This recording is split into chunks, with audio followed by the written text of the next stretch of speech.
Hi, my name is Adrian Taffinder and I am the subconscious surgeon. Simply, your mind is comfortable being uncomfortable. There's a great story which I really love, which kind of typifies somebody in that position. And it's basically, you know, if you can picture that there's these two guys and they're on this sort of like, you know, it's like this wooden veranda, like you see on the sort of like the Waltons and things like that, you know, like a nice big wooden house in America or on the plains, you know, in Georgia or something like that. And they've got the nice sort of like area outside, decked area, and they've sat on these rocking chairs just watching the sun go down, early evening, nice and calm, nice and quiet. And it's, you know, just the odd bird tweeting, nice cool breeze, but nice and warm. And they just sat taking in the evening. And one of the guys is looking over and there's a dog just on the other side of the veranda. And every now and again this dog lets out a little whimper, a little moan, a little... And eventually the guy turns around to the owner, you know, and he says, "What's up with your dog? Your dog keeps kind of whimpering and letting off a moan. Is it all right?"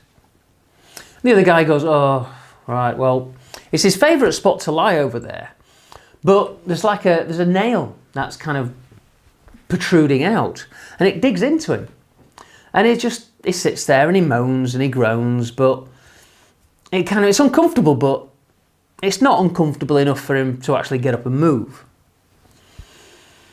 And this is kind of the way we are.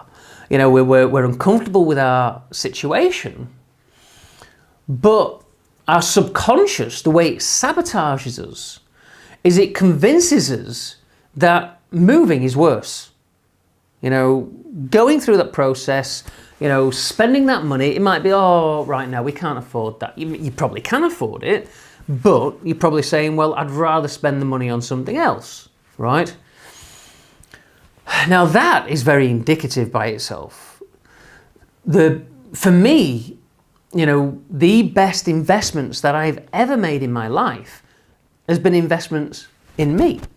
Investments in time, doing self-development, investment in money, employing the right mentors and trainers, and, you know, going on the right experiences. And if you're willing to invest in yourself, basically psychologically you're saying, "I'm not worthy. Yeah, I'm not worthy of that time, that effort, that money. I'm not worthy of improving my situation. I'm not worthy of actually being happy. Yeah, I'm comfortable being miserable. It's my lot in life. I've been like this for ages. I can't see it changing. So what's the point in attempting to?"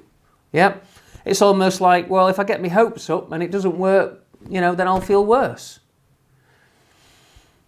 Just self-sabotage.